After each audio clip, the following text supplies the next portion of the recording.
And welcome to the Everyday Board Game Podcast with Daniel. And Daniel. And welcome to our Friday Top 8 debate. We had some troubleshooting that we did, didn't we? Oh yeah, that was a bit fun. Had a bit of an issue at the beginning. We kind of find out that Skype just hogs way too much bandwidth, especially for our poor little app. Yeah, so we're going to try something that we're using at the moment. Exactly. We're going to try something a little bit differently this time around. So if you notice an improvement in the video or the Twitch stream, let us know. Or even if you don't like it, let us know, because we're going to try and figure this out. Hopefully this will help out our stream quite a bit better now. And I am also running off of 2 monitors now. So if you see me look to the side randomly, that's why. I don't want to scare anybody. So I'm still running off one, so yeah, exactly. Like you over there. Oh, I know, right? So this week, this is probably one of my favorite themes that we've ever debated on. And that is ancient themed games. Now, that doesn't mean ancient games. I considered putting Senate on the list as my honorable mention. And my justification would have been the fact that it is themed at its current setting. Like, it's about going into the afterworld and explaining how, like, life happens after death, all that stuff. But yeah, I mean, I couldn't justify it. And realistically, it's a phenomenal game that would have been an honorable mention, but instead it's an honorable mention to my honorable mentions list. Yeah, I have a little bit of a cheat honorable mention, but we'll get to it when we get there. Yeah. So, but it was on the Board Game Geek's ancient theme list, so I counted it. Okay. Yeah, I have a few as well. So we'll be going on to those. But as always, we start with our viewers. Let's talk about the ones that were the highest voted from our viewers on the Board Game Revolution poll that we ran. We had probably nearly 100, probably about 70, 80 votes. Yeah, let's see here, 65, 77, 83, 7, 90. Yeah, just a little over 100 votes. Yeah, so this was definitely a popular theme this time around.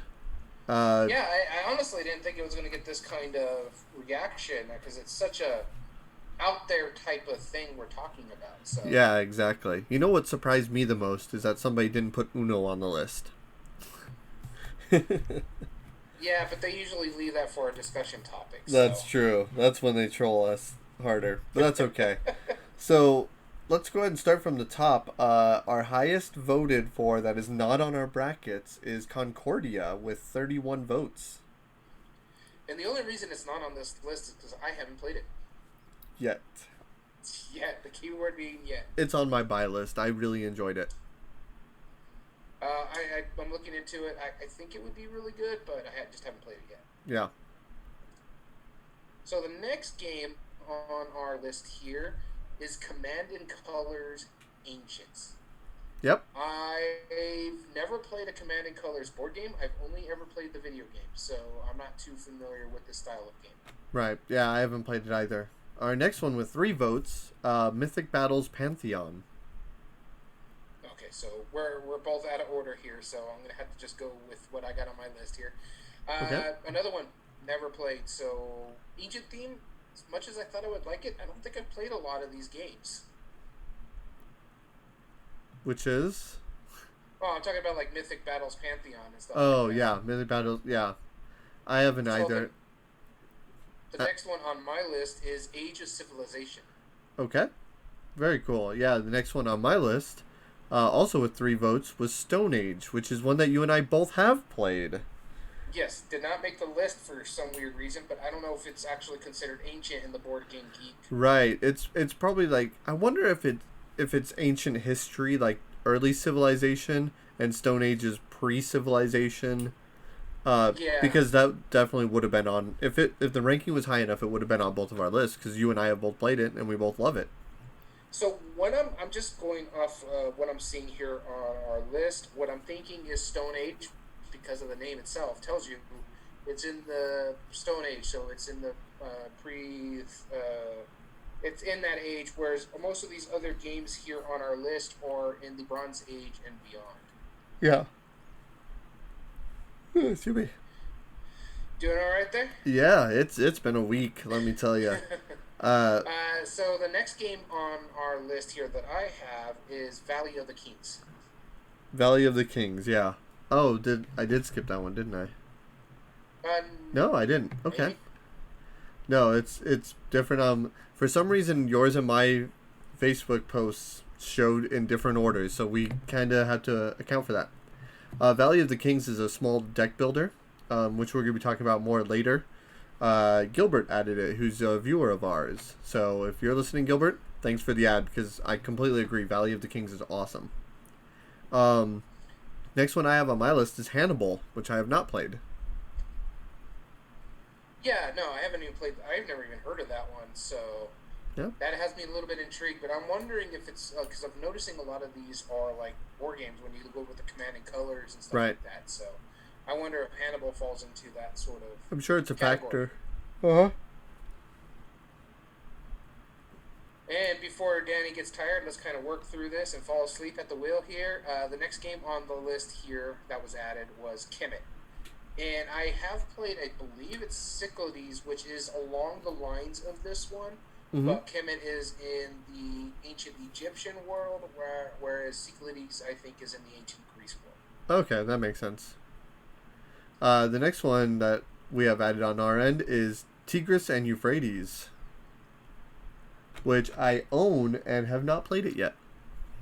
I've never played this one, so You might like it. It's a Reiner Knizia, but it's like one of his heavier ones, so maybe. I don't know. yeah, we'll see. Rainer Knizia is hit or miss with me. I've only played, 3 games of his now? Yeah, you've liked all three. I'm okay with Raw. Llama's fine. I like Blue Moon City. That's the only one I can qualify as liking. Well, I mean, those are all positive. You don't dislike them like I dislike some. Sure, I'll play it if other people are playing it and Yeah. want to play it, but it's not something I'm going to go out of my way and seek. Okay, that's all I was assuming. And if I had a choice to play something else, I'd probably play the other game. Probably. Next on my list here is Amun Ray. Amun Another one Ray. I have Yeah. not played, which I think is another Knizia game, if I'm not correct. If I'm wrong. I believe so. Yeah, I think it's another Knizia bidding game. I have my next one here is Mare Nostrum, which I have played. Yeah, that one took us about 6 hours. I'm exaggerating a little bit. It was more like 4. My thing is about this game is I know it's an Academy game, and I am very intrigued with a lot of their games that they're producing. However, every time this is brought up, people say historians are going to be annoyed by it. And I was a history major back in college. So this has me worried. I mean, I am not a historian. I wasn't upset at that. It was a really boring game. Incredibly boring. Like, I want to say it took us more than an hour to start it going. It was pretty rough. Interesting. Yeah. Yeah. All right. Next one. Next one on my list is Three Kingdoms Redo. And the last one that I have on my list is Spartacus. Both games I am not familiar with. I know the Three Kingdoms, ancient China, if I remember correctly. They actually have a really good movie based on that, but I've never played the game or heard of it for that matter. Okay. And Spartacus, everybody knows the history of Spartacus, but I've never played the actual game. Now, my question is this a different Spartacus than I'm thinking? Because the only Spartacus game that I do know is the one that they based off the TV show Blood and Sand on Stars. Yeah, So I I don't. don't know which Spartacus this is supposed to be. That makes you wonder, yeah, because could be.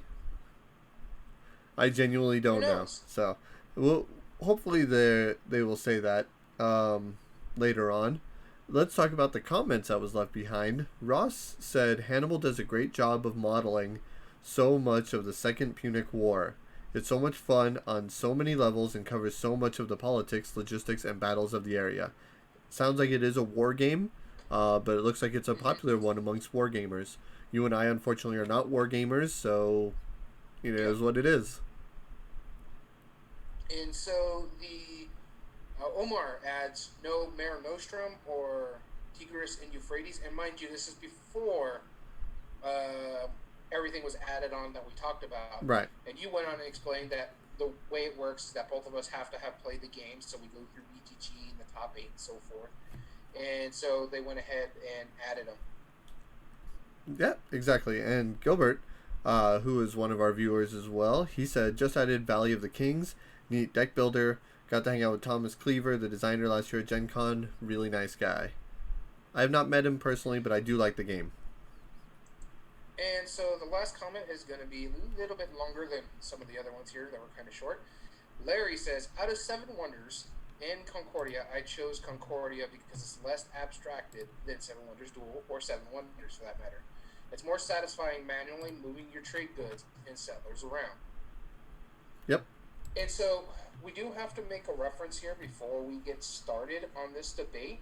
Mm-hmm. 7 Wonders would have been on this list, but we chose because 7 Wonders Duel, which was ranked higher than 7 Wonders, we decided to go ahead and eliminate 7 Wonders because they pretty much play the same. It's just one is strictly a 2-player game that has a different drafting mechanism than 7 Wonders does, but they're along the same lines. It's just one's for 2 players and one is officially now for 3 to 7. You saw that news too. Yeah, the reprint. They took out that variant. Yep. Which is good, because they got a lot of slack for that.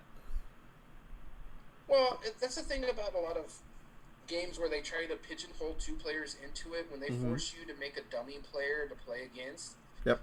Then just don't. If you got to make a whole AI player that's just both players are technically controlling and working with, then just take it out.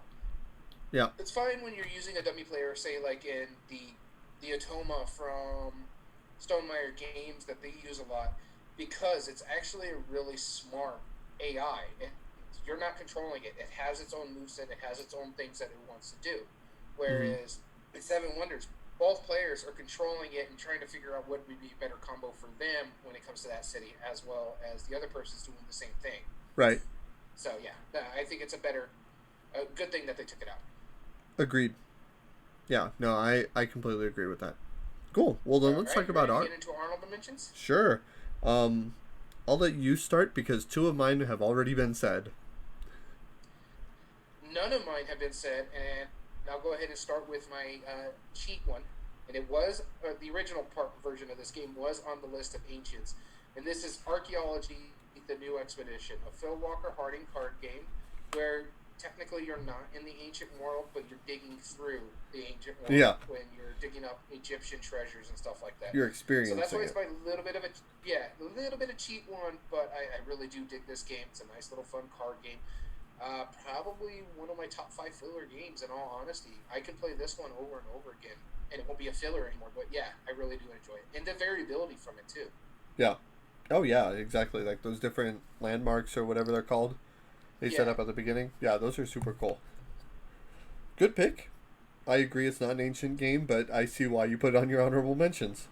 Mine technically isn't as well because it's Stone Age is the one. And we were having this discussion on whether it counts as ancient or not.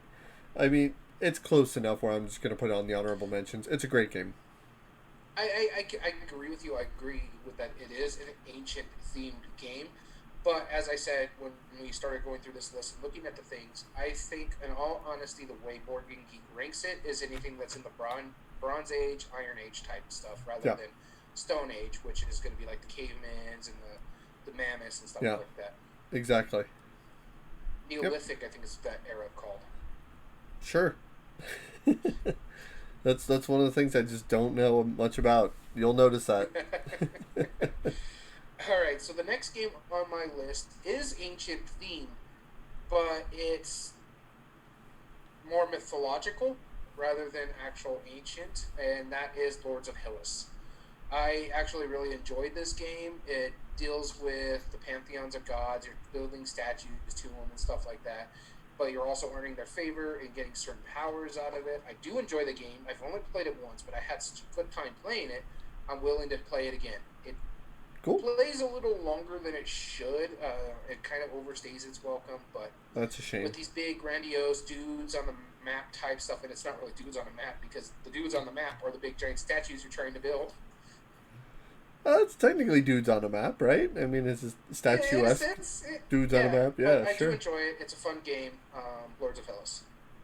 My number two honorable mention was mentioned not only in the comments but on the list as well, and that was Valley of the Kings. It really is a fantastic deck builder. Plays 2 to 4 players with only 120 cards. It's super simple. Have you played Valley of the Kings yet?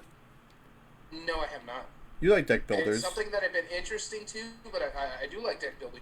I just Hmm. haven't gone around to it. I almost backed the deluxe Kickstarter. I just didn't have Sure. the money at the time. I have all three of the normal like $20 mini versions of it that are fully compatible with each other. I'll gladly bring it over sometime. It, Yeah, it's I'm more than it's willing to try it. Yeah, because what makes it neat is that every card has its own ability. It has its own like currency amounts, so you can actually pay and buy other cards with it, or you score them for points and you're trying to collect sets of cards.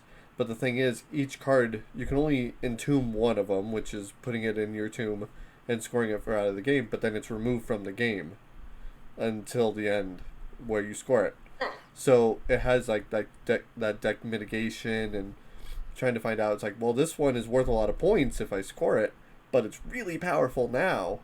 Do I want to do this right now? Like it. So, in a way, it's indirectly multi-use cards. It's super cool. Yeah, no, it sounds interesting. I do want to try it. And I've looked at it and I've heard good things about it. I just never actually played it. Yeah. So, however, my number one is also a game I've never played. I do own. I just picked it up because the Gen Con sells, and that's Tale. It's either Tale Tehuacan or Tale Tehuacan, however you Yeah. want to pronounce it. And I really want to get this to the table. I've looked at the rules. I'm thinking about doing a solo play of it eventually. But yeah, it looks really good. Though I have to say this, the game that I got was really stinky. I had Yeah. to air it out before I did all the punching. Yeah. That's bizarre. I've only ever had that like once or twice before, where you open the box and you're like, woo! Don't know Yeah, what so I happened think it's there. a big part of it is because the wooden pieces that build the pyramid Hmm. are painted, and so traveling from wherever it came from to here through the middle of summer just kind of made it sweat a little bit. Got a little Right. condensation in the plastic baggie, so Maybe. I'm Yeah. thinking I want to get a cloth bag for it. This way it breathes a little better. That's a good idea. Well, I mean, you just need to stop buying cheap Chinese knockoff brands of game or versions of games. Like when they get when not the real manufacturers print it. It happens. That also explains the rice paper that it was wrapped in when you got it in the mail. Uh, and my number one starts off in an ancient setting and ends most fairly close to modern time. That's Nations, the dice game. Yeah, I knew this was going to be on your list. Yeah, yeah, I really like this game. It's been years since I've played it. That's the sad part is I'm still itching to play it like again, and it's incredibly simple. It's one of those ones that I got his demo. I was hesitant, demoed it to everybody who's played it liked it. Yeah, Every single I person. have Nations, Yeah, but I haven't played it yet. that's the reason I want to play Nations is because Nations the dice game is so good. But I feel like because of how quick Nations the dice game is, it's gonna overstay its welcome playing Nations. I feel like that's possible, but From we'll what I see. understand, Nations the dice game makes Nation shorter. However, Nations makes Civilization game shorter because the Right. only other big one at that time was when it came out was Through the Ages Mhm. first edition, Yep. and everybody said play Nations instead because it's more streamlined, it plays quicker. That's one of the main reasons why you got Through the Ages second edition was because Nations was such a simpler game. So they had to go in like, let's fix some of these rules. It's still really long, but it's not as long as say first edition was. Right. That makes sense. Well, that was my number one, and yours? And we've done all mine. So you ready to get started on the quarterfinals? I think so. Let's So break it down. let's break it down indeed. So what we're going to be doing is we're going to be debating the top 8 ranked on Board Game Geek that Daniel and I have both played. Sometimes there will be exceptions, as we addressed earlier with Seven Wonders. We eliminated that because Seven Wonders Duel is on the list and is a higher rank. As always, we are going to be debating those over 5 categories. Those categories include ease of play, art and production, meaningful choices, replay value, and game immersion. Starting with number 1, our 1 seed, Seven Wonders Duel. Facing our number 8 seed, Emotep. Our number 2 seed, Trajan. Facing our number 7 seed, Carpe Diem. Our number 3 seed, Santorini. Facing our 6 seed, Dice Forge. And our number 4 seed, Ra. Facing our number 5 seed, Onitama. So this will be a fun one. We're going to take a very quick break and then come back for the quarterfinals.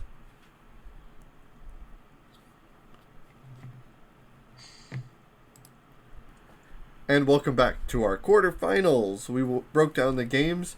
Let's just jump right into it. We're going to start with our number 1 seed, Seven Wonders Duel, versus our number 8 seed, Imhotep. What are your thoughts on this, Daniel? I know you want to talk about it. This hurts a lot. Like, the 1 and 8 seed and the 2 and 7 seed are, like, the worst brackets for me.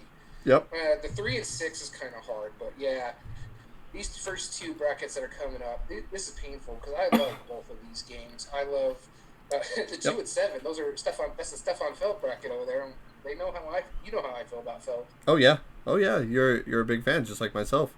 See, what makes this is an interesting list for me, the whole list, because I genuinely like and really like all of these games. There's not a bad one. Just every once in a while, I could be like, well, there's some that I'm indifferent to, or like, there's some that like I outright despise that we've debated over before, and I have to force myself to take my bias out of it. And and same with you with games that you've not liked. This is kind of the opposite for us because we're gonna have to force ourselves to not like these games so much, but maybe we'll just, since we all like them. I mean, I know you give Rock kind of a bad time, but it's like you still like it, you still enjoy it. And I think, and we need to try it with a bigger pool too. Going on this list here, Raw is probably my least favorite on this list. Yeah. And I own every single game except for Raw and Emotep, and I do want to buy Emotep. That's how much I actually like it. Raw, yeah. Whatever. Yeah, whatever. Not something I need to own. Right, exactly. All right. Emotep, I need to own. No, Imhotep is phenomenal, and with the expansion, get that too. All right. So let's start. Seven Wonders Duel and Imhotep.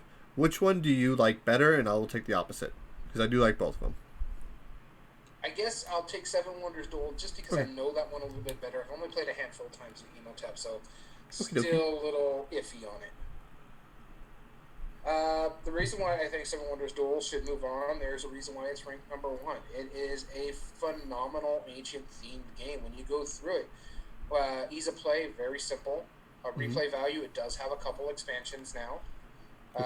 Meaningful choices. You have to be careful with what you do in this game. Because if you take a card that might be helpful for you, it may flip a card that can win the war for you. Right. Or you could force someone to make sure you do get that war card by let it be the only one that opens up to that war card, and then you take it, which pushes you down that track. Right. Or science, for that matter, too.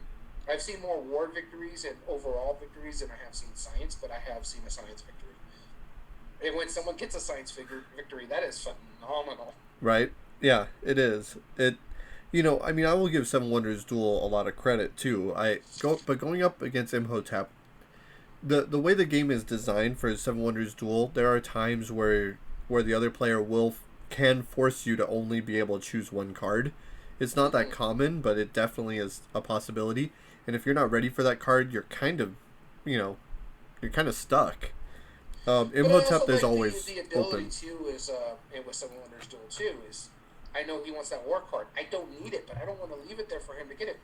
I can sell it. I can get some coins that can help me further along the line. So I'm hate drafting in a sense, but I'm not being overly rude about it. I'm just taking it and it's still helping me rather than making a move that's not helping me.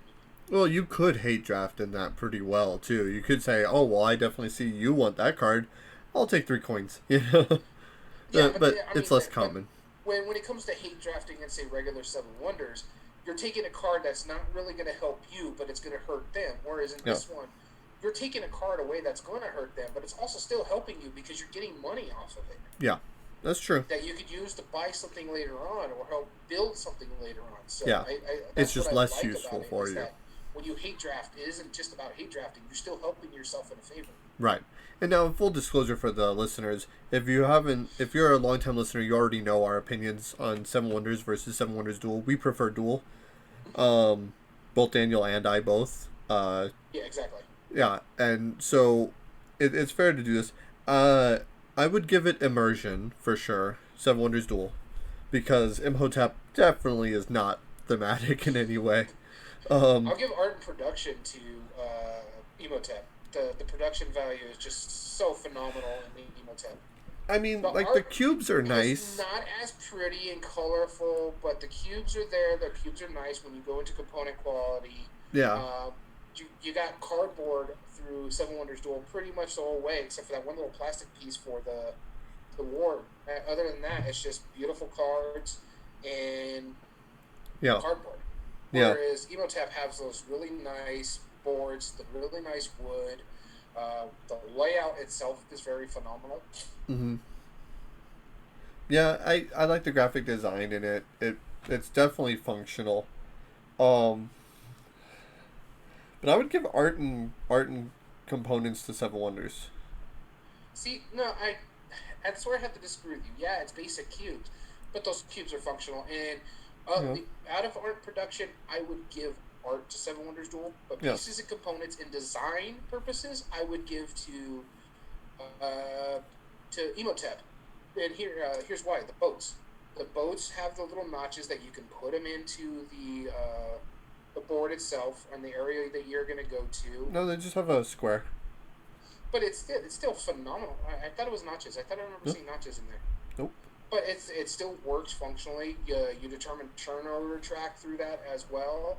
Uh, each have their own little area that plays well, so you got to pay attention to what other people are doing. You have the boats that are of varying sizes, so sometimes it might take a little bit longer as well as or shorter, depending on how you want to do it. hmm Because your first thing is either place on a boat or you move a. You say a boat is going to go do an action. So you could take a really big boat that's not complete just to screw someone over, and now they got nowhere else to go. So I But that figure, has nothing to do with graphics though. Like that has everything to do with the gameplay. Well, the reason but why I it does think have to do seven with the graphic design because the boats move into the certain area where they're supposed to go with. the reason I would give it to Seven Wonders Duel is for the art. For one, we agree on that. The art is just prettier in that.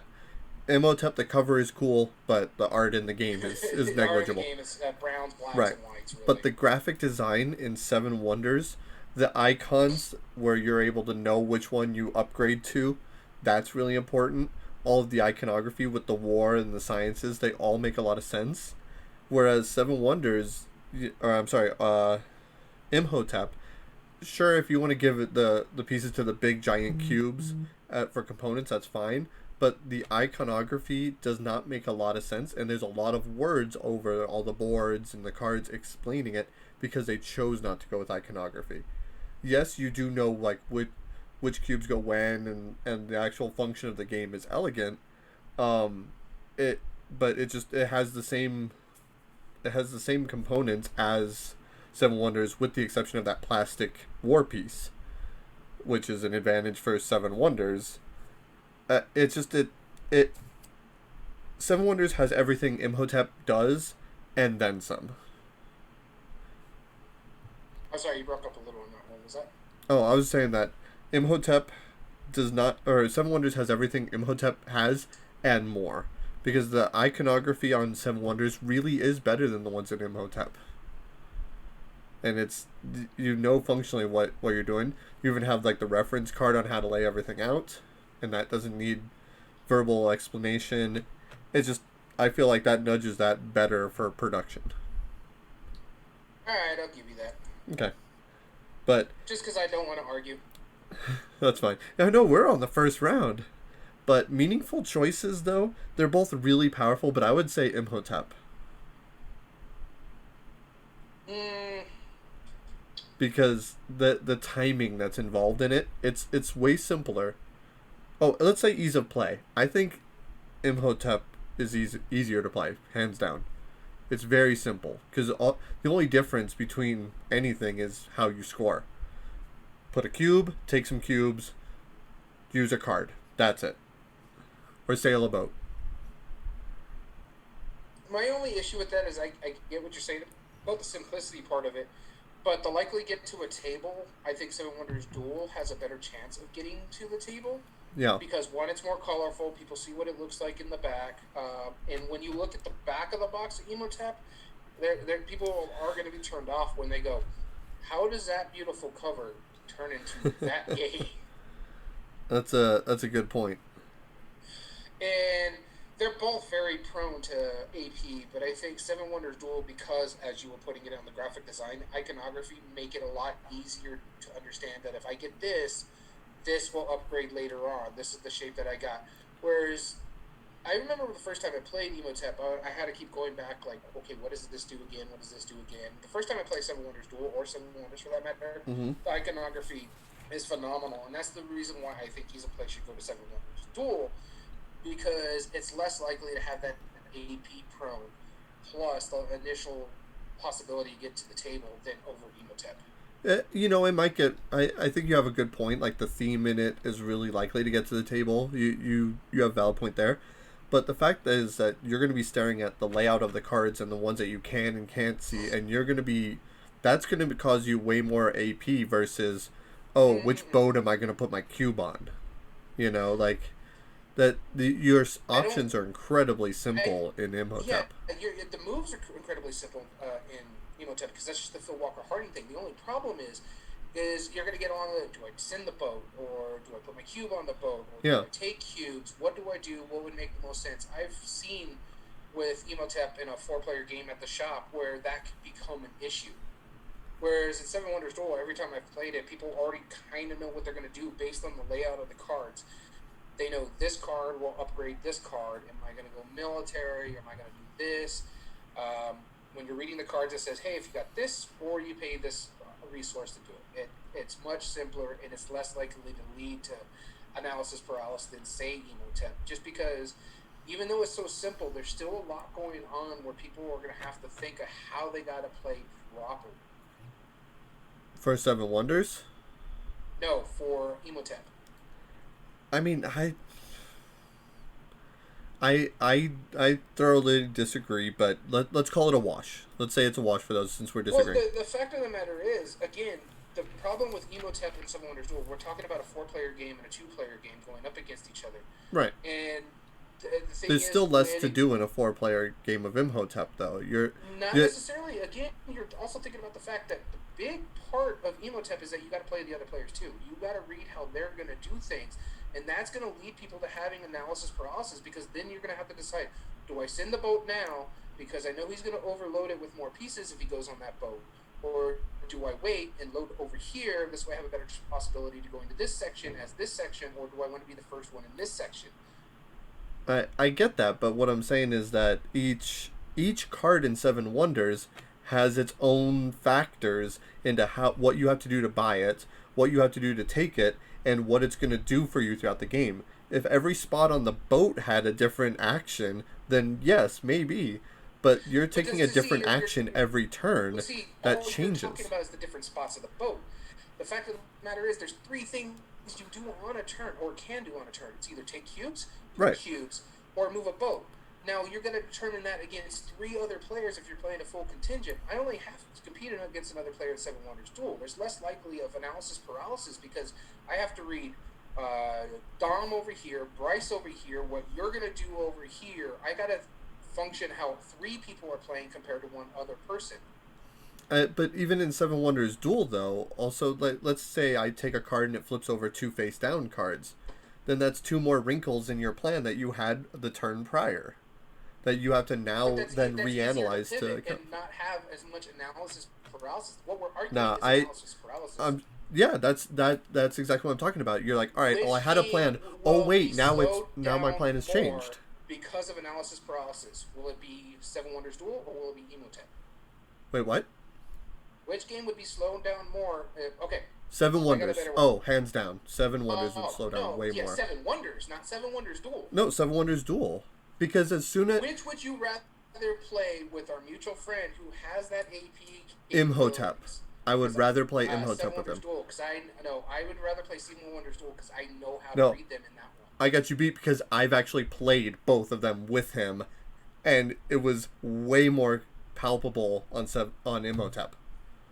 I I won't give can't this give you to you. this one. I Nope. think, and because I've seen it when I'm playing against people I don't know, AP prone has led to a problem with Emotep for me. Okay, well then we have to call it a draw because then a wash. Even though I disagree, but we're gonna call it a wash because that's what we've agreed since neither will budge. Okay. Replay Anyway, value. huh? The replay value goes to Seven Wonders Duel. For Replay minimum no. value. No, that would be Imhotep. They both have the same number of expansions, I believe. Emotep only has one. Seven Wonders Duel has two. Okay. Wait, does it have two? Length of time and scaling well. Yes, Seven Wonders Duel has two. Length of time and scaling well would be going to Imhotep.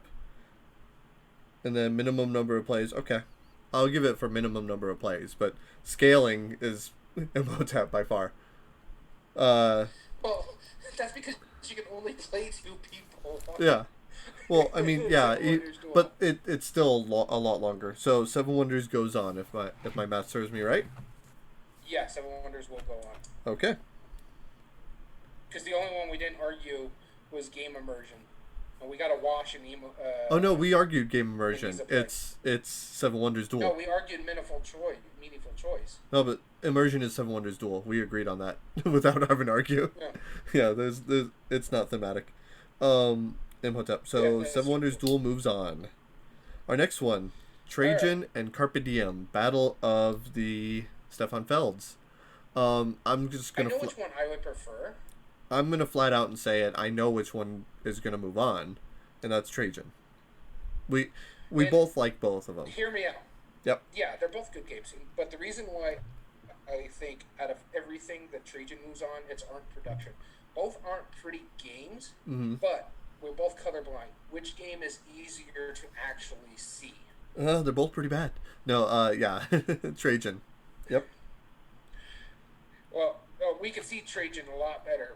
Carpe Diem, and this is my big issues with Olia games in general. They brown and green everything. There's building pieces that you're putting into your little board that are so close. I have to pay attention. There was a time when we were playing Carpe Diem that I tried to claim, one of the in-round goals or something like that, and you're like, oh no, because those are two different colors. And I was like, Dad. And I thought I had built this nice thing, and it's because of the two different colors on there that look exactly the same. Yeah. Yeah, no, they really do. Yeah, some of those rooftops on Carpe Diem is just. I think they fixed it a little bit in the second edition or the remake version. Yeah. Because they got rid of the little crisscrossy thing. Yeah. But yeah, it's just it's. I like Carpe Diem. It's a good game, but that's a game that needs to get out of the Olea line because Olea is really bad about these browns and greens, and that's my problem with them. That's why I don't really buy a lot of their games. Yeah. No, I agree with that. All right, so Trajan moves on. There's really not much. Ease of play would go to Carpe Diem. That's the only one. But I mean. Yeah, just because there's so much going on in Trajan. Trajan's not a simple game. Just doing one thing. Right. Yeah. Santorini and Dice Forge. This is interesting. An abstract strategy versus a dice building game. That's why it's called Dice Forge. It literally is a dice building game. Yeah. You're forging dice in this game. Yep. I know which one I would prefer. I own both of these games, actually. So I know which one I would prefer. I'm a fan of both. Well, then let's just quickly run down the list real quick. Ease of play, Santorini. Santorini, hands down. Yep. Art and production, Dice Forge. Dice Forge. Yeah. It's a beautiful production. The production value in Santorini is gorgeous, but just with everything that's going on in the design and how you're using the box as a place to hold the dice faces, right? Is in Dice Forge is just phenomenal. Game immersion goes. I think would go to replay value goes to Dice Forge. Yeah, because they do have an expansion for it. That is actually a modular expansion. There's two different things that you can do with it. That's what's really neat about it. Right. So in essence, it's two expansions in one. And that's not to discredit Santorini's player roles, and they have a whole heap of them in the game. But I mean, that's still you're playing the exact same game. just slightly Yeah, and the different thing ability. is, Dice Forge counteracts that too with those other cards that you can use. You got your basic cards, and Hmm. then you got your advanced cards. Yep, exactly. So So it's like, Dice Forge, Immersion. I would say neither of them are particularly thematic, but I would probably say Dice Forge with it. I would too. The theme matching mechanisms. I mean, if you want to go with the fact that Dice Forge says it in its name, you're forging dice. It matches its mechanism really well on that point. But the theme matching it, really, you're just trying to become a new god. Yeah, exactly. It makes no sense. Uh, So that yeah. means Dice Forge moves on and will be going up Yep, and against it will Seven be Wonders Duel. facing. This is gonna hurt because I love both of these games. Yep, I know which one I prefer, but we'll find out. And our next one, our final round for the quarterfinals, is going to be Ra versus Onitama. I know which one you like better. We already went over this. It's Onitama. We know this. Neither of Yeah, them are I actually thematic. own it. Yeah, yeah. I mean, I Yeah. own both. Neither are Well, thematic. you can't really call Onitama really a thematic game because it's abstract strategy. The whole point of that is it's abstract. Right. There's no theme. You can, because this one is supposed to be like ninja schools or something like that. A master and his apprentices facing another Yeah. master and his apprentices. You could do this. You could put like a chess theme on it where it's a queen and a king versus Right. with knights facing another. Yeah, exactly. But the same could be said about Ra. Yeah, it's ancient Egyptian theme, but you can put a push your luck game in Vikings and it would still work at its core. Right, exactly. No, there's no theme in either of them. So immersion, I want to say I would probably just give immersion to Raw because of the press your luck thing is pretty exciting.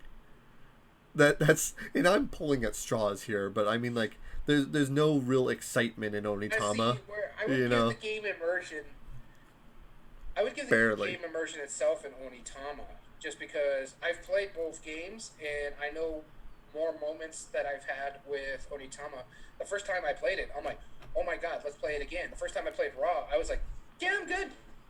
It's just it's a push your luck. It's Right, but like that push your luck mechanism is more exciting than just like an abstract thinky puzzle. Now, I think there's more meaningful choices in Onitama, but I think just I'm yeah. saying if we had to pick one of them, I would give it to Rob because of the inherent nature of that push your luck. I wouldn't because of the inherent. Because if I'm gonna choose a push your luck, it ain't gonna be. I'm gonna play Celestia because I'm gonna have more fun than Raw.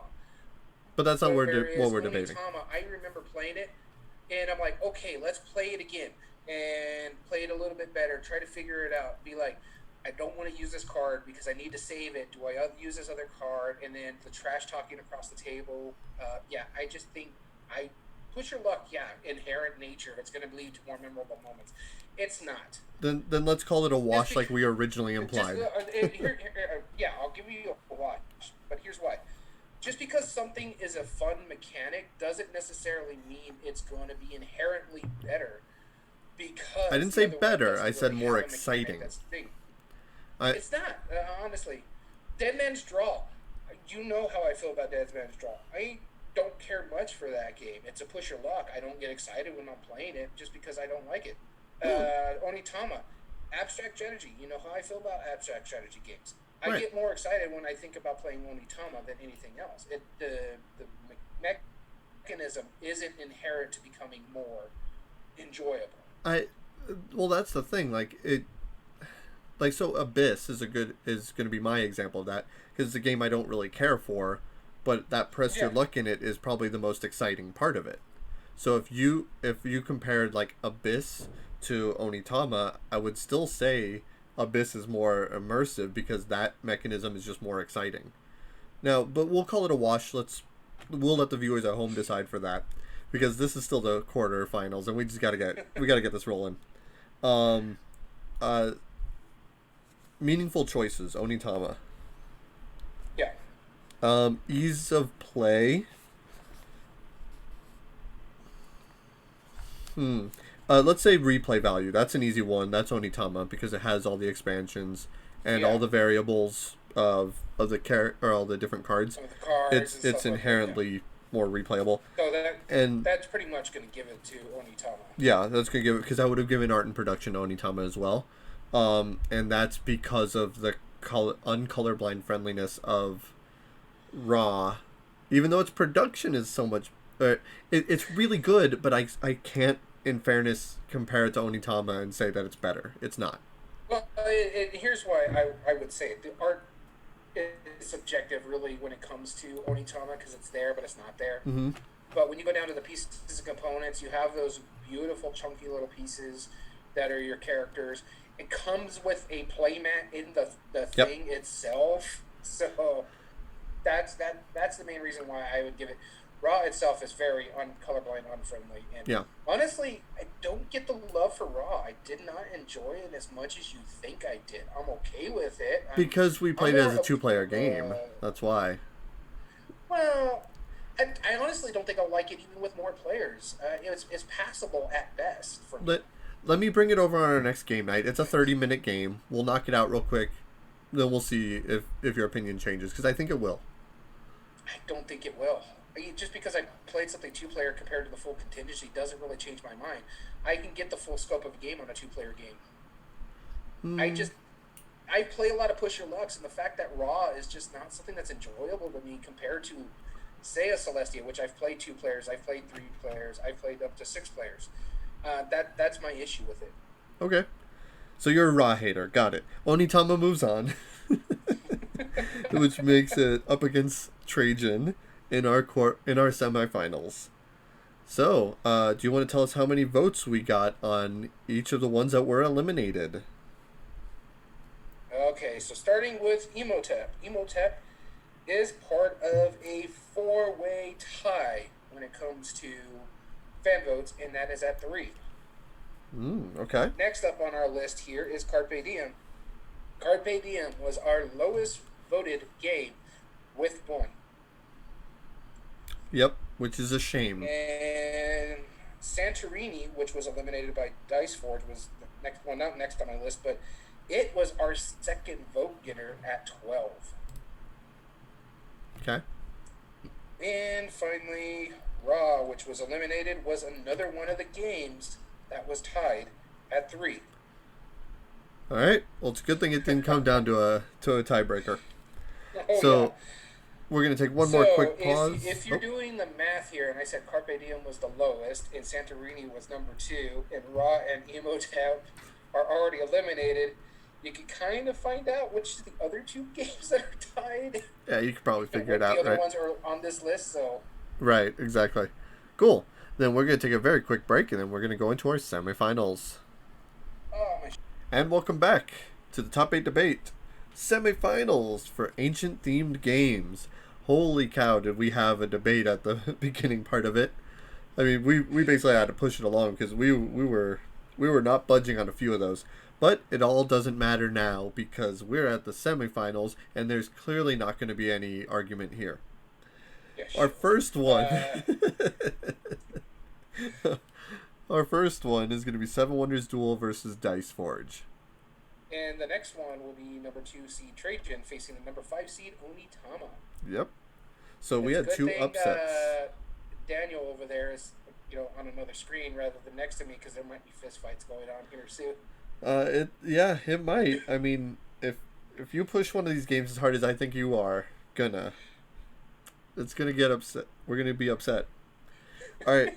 So, Seven Wonders Duel versus Dice Forge. I know which one I prefer. This one's hard to me. I really enjoy both of these games. These are both in my collection. Yep. These are both like if someone says, "Hey, let's play this game," or "Let's play Dice Forge," I'd be like, "Okay, sure, whichever one that works for me." Yep. I personally would prefer Dice Forge. If I have to be probably logistic about this and say which one is the better overall game, I would say Seven Wonder Duel. Okay. I personally think Dice Forge, so let the debates begin. So I'll take Dice Forge. Let's talk about ease of play. Going back to your flawed argument earlier, Seven Wonders Duel you say is incredibly easier. Although as much as I disagree with you on versus Imhotep, because Imhotep is significantly simpler than Seven Wonders, I will give you that Seven Wonders is simpler than Dice Forge. Not because dice rolling And is difficult. I had a nice argument for that too. Way to go and taking it away from me. No, no, I'm not gonna give you it. Sorry. No, I'm So not my bitter. I'm argument not salty at why I all. think Seven Wonders Duel is easier than Dice Forge. I Let legitimately it go. have That a was last round. No, we're talking about this round. Why Seven Wonders Duel is easier than Dice Forge. Okay, yeah, no, it is. I agree with you. No, I'm just I'm just gonna saying. drink my pool of I water wanted to have a and nice let argument you on this let you because say. I had an argument for it because you actually made me leave the table at where I was teaching one of your games and go teach Dice Forge to a whole other group who were trying to learn it off from the rule book. So I was like, okay, sure, yeah, I'll go teach it because someone has to teach you Dice Forge. It's not something that's very easily Right. to read from the rule book. And the rule book is small. It's like Yeah, four it's a pages. bifold. It's Yeah. just there's a lot going on in it. You know what the funny thing is? So I didn't tell you to go do that. You and me, like, both paused, looked over at the table, and just went, and then you just went over there and started teaching. There was no verbal communication, but we knew what was going on. Yeah, no, I agree. Oh yeah, Seven Wonders Duel is just the easier game. It it is. especially when it comes to like teaching and be truthfully honest, Mm-hmm. likely to get to the table is the only one that would be harder. Just because people would look at it and be like, "Ooh, this has dice," but then once they start opening the box and looking at it, be like, "Oh, Yeah, this has it dice." looks significantly more complicated than it is. Yeah, Yeah, it really I is. get you that, but yeah, Seven Wonders Um, Duel wins ease of play hands down. let's give art and production to Dice Forge. Yeah, I would have to agree with you on that. Don't get me wrong, the art is beautiful in Seven Wonders and a bit better than what it is in Dice Forge, but just the way everything works and the graphic design possibilities in Dice Yeah, Forge is just amazing. yeah, it's absolutely beautiful. All right, so Dice Forge gets that point. Is there any Here comes a others? fun one. Huh? Here comes a fun one. Replay value. Replay value. So they So both have expendability, expansions. Seven Wonders Duel has that. Yep. We'll just leave it at that for now. Mm-hmm. Well, However, length of time and skilling well, I think that goes to Dice Forge, just yes. for the simple fact that Dice Forge, even at a 4-player game, plays quicker than Seven Wonders Duel. Yes. Out of Just two. because it's dice rolling the entire time. And you know what the funny thing is? So I play this online on Board Game Arena from time to time, and we play it in like 15 minutes. Like, because we're not fiddling with the dice. You click the icon that you Yeah. want, and it adds it, and you're Yeah, done. that's the longest thing that takes place in Yeah. Dice Forge is that you're fiddling with the dice right then and there. You're Right. building the dice as you go along. So, Yeah. But now, here's the thing though. As far as minimum number of plays for full experience, I would give that to Dice Forge. And that's because what you brought up earlier is that all those variable cards, you flip them, or you get the B stack, and then, like, that alone adds such a wrinkle into the whole premise of the game. Every single one of those has an alternate ability. Every spot in that game has an alternate option. Whereas, not every spot. Those variable cards well, only take out certain cards. So right. some cards will always be in all the games. Right. Whereas other cards get taken out. But yes, I get what you're trying Versus to say. the only variability in Seven Wonders is the wonders. Well, not just the wonders. The guilds cards, you're only going to put so many in there, so there's going to be some that are not going in there. But you don't even see the guild cards to the third era. Yeah, exactly. However, I agree with everything you just said. I just do want to say what I like about it and why it's neat when it comes to the replay value of this, and it goes with the scaling well. You're taking cards out depending on the number of players, so every deck of cards has 4 cards to it. If you're playing a 3-player game, those decks are only going to have 3 cards. Yep. So someone could get 2 of one card. They just have to be smart about how they do it. I do have to give credit to Dice Forge on that. That is a very simple setup. Yep, very simple option that they did. So, yep, there we go. Cool. Meaningful choices. This one would have to go to Seven Wonders The Seven because Wonders Duel. Yeah, I agree with you. the choices of what you're buying, what resources you take, and what abilities you do, that is all meaningful. but you're still, when it comes down to it, you're rolling the dice and you're hoping to get. If you roll better than me, you guarantee will win. Yeah. It's just, and there's not that Or, variability I in mean, Seven Wonders. in all honesty, the impact of long-term strategy for Dice Forge is: do I make one dice really, really powerful, or make one dice a support dice, Mm-hmm. or do I spread the wealth? That's really your long-term strategy when it comes to these dice fixes. Yep. Because other than that, you're beholden to how the dice work. Because if you get a lot of money in the beginning of the game, you're adding more dice face to Yeah. your dice, but it's not really, if you're not rolling like shards, you're not going to be able to go out into the area and collect cards and get victory points that way. So Right. you're all beholden to the dice. It's very Exactly. luxury. All right, so that gives 2 and 2, and Game it comes immersion. down to game immersion as it always does. Um, Dice Forge. do you think so? I mean, Theme matching the mechanisms. Seven mean- Wonders does match its theme, yeah, but the mechanisms is about building a powerful dice and stuff like that. So they're both kind of there. I would Yeah. give that to maybe Seven Wonders Duel, but the interaction with the other players that are Yep. playing the game, and when it comes to like the table talk and the joking around and stuff like that, yeah, in the memorable moments, I've had way more memorable moments. I remember cursing you out because I was saving up to get one of the dice face that I really, really wanted, and you ended up taking it. I'm like, ah!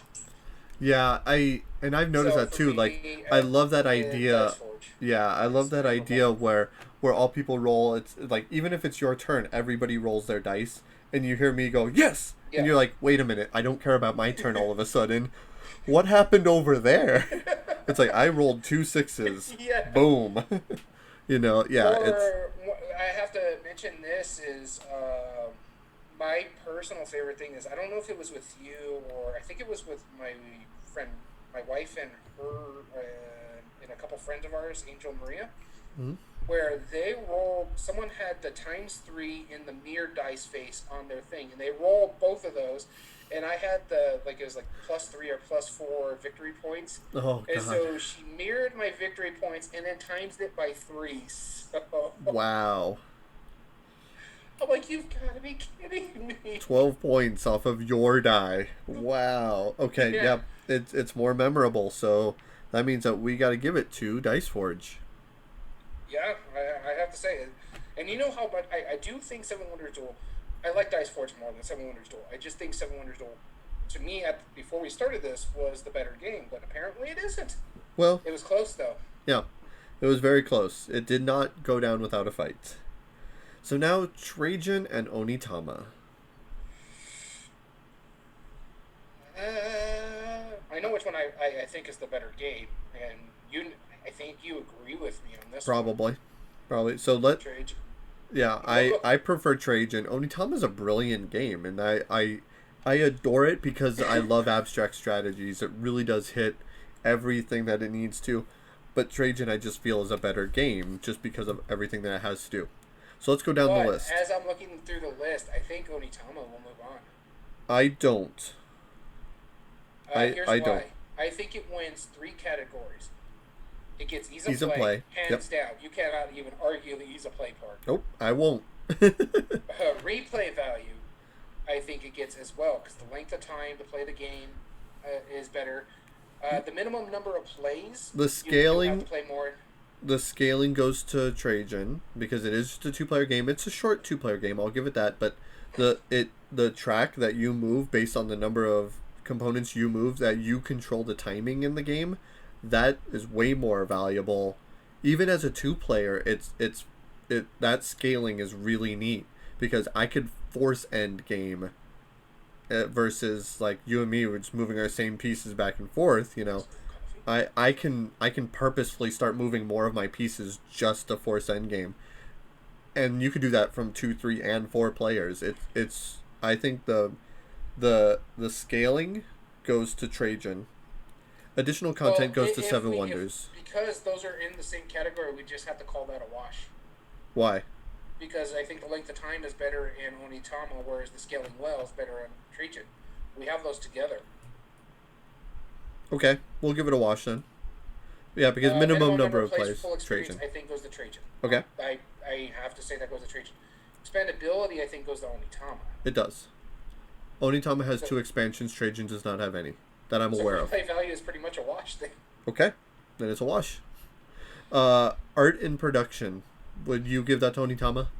I'd give that to Onitama hands down, just I thought so. because again, the art, what art there is much better than in Trajan. I'm sorry, the Yeah, pieces and components are better in Onitama, and I yeah, guess the graphic design works better for Onitama. yeah.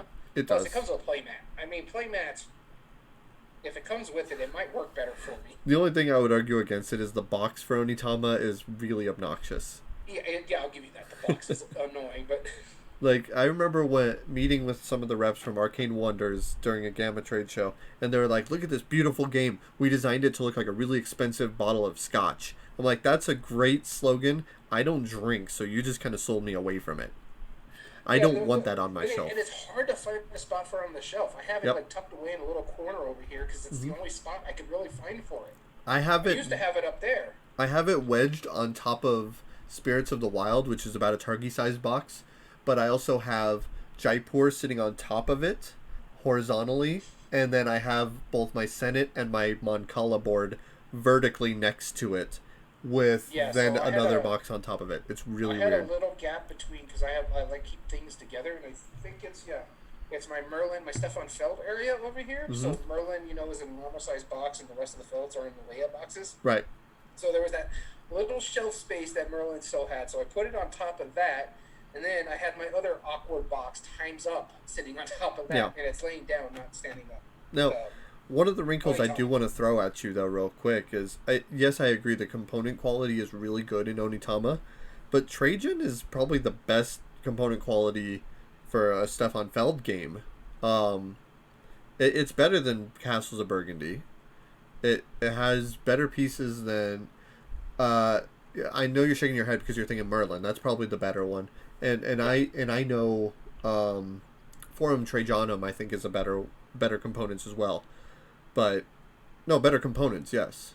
Yeah, the pieces are nice. Okay. But the thing is, Honestly, the components aren't much better in Forum Trajanum than Trajan because they're basically just a pile of cardboard. yes, but like all the wooden pieces in Trajan, you actually have the Trajan wooden pieces. The cards themselves are pretty good. The ship-shaped tokens, those are pretty cool. That you remove from the board or replace it depending on the round. Like that. That's pretty cool. There's some good component quality to it, but I think what knocks it down the most is like those weird little hexagon colored pieces that you move. Like why? Like I mean the board is still No, I don't nice agree with too, you. but it's not to say that it's bad. It's one of the best Stefan Felds, but it's just it doesn't compare. Like I said, Castles of Burgundy's my 1A, Trajan's my 1B. Yep. Merlin's probably number 2 on my list, but Trajan's way up there. It's Yeah. something I do want to get in my collection. I just haven't got it yet. Yeah, that's fair. All right. So art and production goes to Onitama. Ease of play Onitama. Replay value, wash. There's a wash. Meaningful choices is Trajan. Trajan. Yep. And immersion. So I honestly, It- as much as I think Onitama should win this one, I think Trajan does have the better immersion. The only thing is the theme matching and the mechanism on both of these. there's more theme in Trajan. It doesn't Not by much. Not by much. But I mean, like you're But literally I think the big problem with that is because there's so much going on in Trajan. You're either fighting up in the north or you're dealing with the Senate down here, and you got that other little map that you got to deal with. There's like the 3 different areas. yeah. So they kind of fit there, but you could even say that this thematically could be any period. This could be, I Sure. said it earlier, Vikings, or you can even make it during the samurai issue going on in Japan, where you had the different samurai clans conquering different parts of Japan. Yeah. Whereas the houses are working together at the bottom, which could be the Senate. So it's there, but it isn't there. Yeah, but that's also comparing it to the theme of it's like I am a martial artist master. You're my apprentice. Use monkey style and stay over there. Like what is like I need to get to his bridge? Like why is this a Okay, thing? I will say this about Onitama. it did something I didn't think was possible. It gave theme to chess. It took away theme from chess. Chess is more thematically accurate. Really? Yeah. What kind of knight do you know goes in an L section? What kind of monk defeats somebody in martial arts battle by getting to their temple? Well, that's actually thematic because a lot of times if you destroyed someone's home temple, you actually took honor away from them. Yeah, but he's not destroying it. He's just going to the steps. He's going up and going, base, I win. Like, I brought the flag. You know what I think that Onitama would be a really good game of? Huh. Capture the flag. Yeah, then it it would would. fit thematically. It would be really cool. It would be really cool. Like, once somebody gets the flag and you have to bring it back, then that would be super cool. Unfortunately, it's not. So I would give immersion to Trajan. Yeah, so would I. All right. So that means that Trajan moves... Oh, no. It's a tie. What did our voters say? Oh, it is a tie. Yes, because replay value is tied for both. You want to take a guess? I'm guessing Trajan, although I've been proven wrong before. It moves on. Onitama, since it's been eliminated, was one of the other games that was tied for 3. Yep, I believe it. I would totally believe Seven that. Wonders Duel was our number 1 game and was number 1 by a large margin. Well, second only to Concordia, which you haven't played. Well, Concordia was still 3 behind Seven Wonders Duel. Yeah. Whereas our actual number 2 on this list, which was already eliminated, Santorini, 34-12. Yeah. It was a significant jump ahead. Yep, so that's just how it works. That tells you that which one is ranked higher than the other when we go down to tiebreaker. Yep, and this is going to be interesting because now we're causing a ruckus again. Like, normally we do it before we do the debates, but now, it all is broken loose. So we're going to take a very quick break, or are we going to go straight into it? Go straight into it. Let's go into it. All right, so as always with our finals, this time being Dice Forge and Trajan, we do not pick a side. We do not argue our side. We simply just go down one for one and decide which one, if any of them are obvious, and whichever one has the most votes. There are 2 categories I feel are very obvious right now. I wonder if they're the same ones for me. Probably. Art and production is the easy one. Dice Forge. And meaningful choices is my other one. And that would be Trajan. And just because of the same reasons that we argued before, that dice rolling kind of nulls a lot of the meaningful choices. You can make all the right choices and still get hosed by the dice. Trajan, you cannot do that. One that's a little bit, I think, is going in the way of Dice Forge. Ease of play? But not by much. Ease of play. I think Dice Forge wins that one. And that's not saying anything. Dice Forge is not... it is a simple game, but it's not simple to learn. Right. But I think... You have a difficult dice building game versus a difficult point salad Euro game to learn. Yeah. Like, I would say Trajan is at least a medium weight, even heavyweight Euro game. It's not an easy one to learn. And I think the reason why I would give it to it, because I think both of them have the possibility of AP Prone, but the likelihood to get to a table, I think Dice Forge would win over Trajan just because of that aspect of the heavy Euro. And it's a bit bland where Dice Forge is very colorful. Yep. And the simplicity, people know how to roll dice. It's just that simple. It's exactly. Just you have to build the dice before you roll them. But every dice in the beginning of the game comes with their base set. Like, how does this game work? Oh, you roll the dice. Then what? You look at it, and then that's what you get. Mm-hmm. Oh, I do that every turn? Yeah, that's every turn. Then you spend what you get to buy everyone's other turn ones. You're rolling your dice. You just get to do stuff on your turn. Yep, exactly. So, no, I agree. Ease of play, Dice Forge. Which brings us down to replay value and meaningful choices. Or, I'm sorry, immersion. So, when it comes to replay value, length of time and scaling well goes to Dice Forge. Yes. Minimum numbers of plays for the full experience. Trajan. Spendability. Additional content. Yeah, there Dice is Forge. no expansions for Trajan. You're right. So the replay value alone would be to Dice Forge, which means we don't need to go to immersion, which I would have given to Dice Forge, honestly. So would I. Yep. I mean, in all fairness, that It earns it.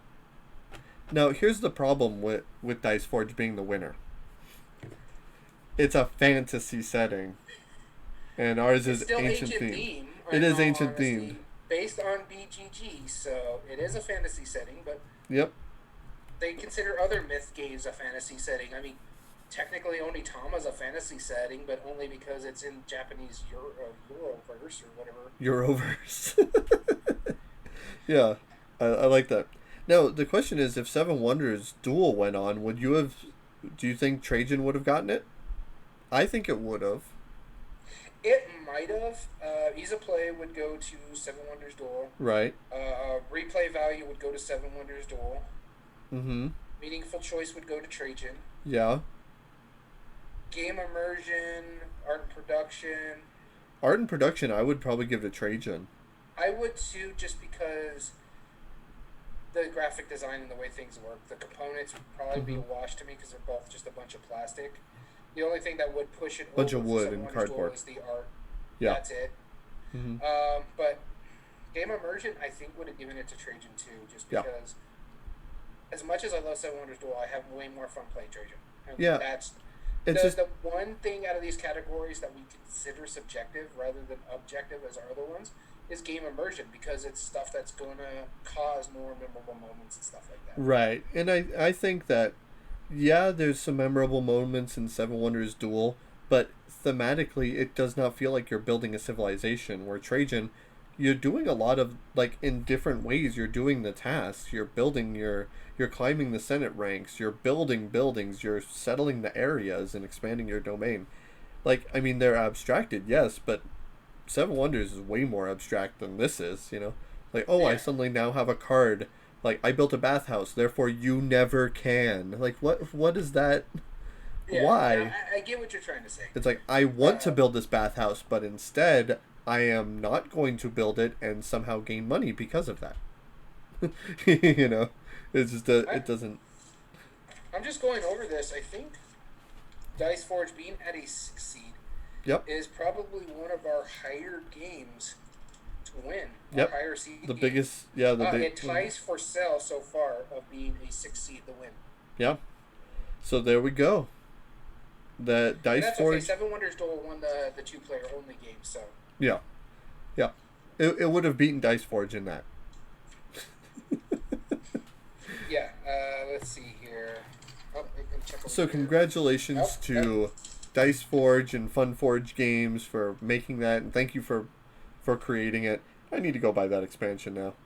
So do I. I really do need to pick up that expansion. It's such a good game. Yeah, I'm looking at... Oh, wait a minute here. There it is, our second highest to ever win. Tied with, of course, of... what did I say earlier? Tied with For Sale. For Sale.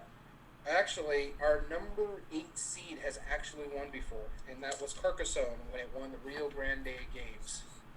Yes, it did. That's right. But yeah, those are the two lowest seeds so far that have actually won something. Very cool. So if you're watching us live, you can hang out with us for a few more minutes, and you can join in and help us figure out what we're debating for next week.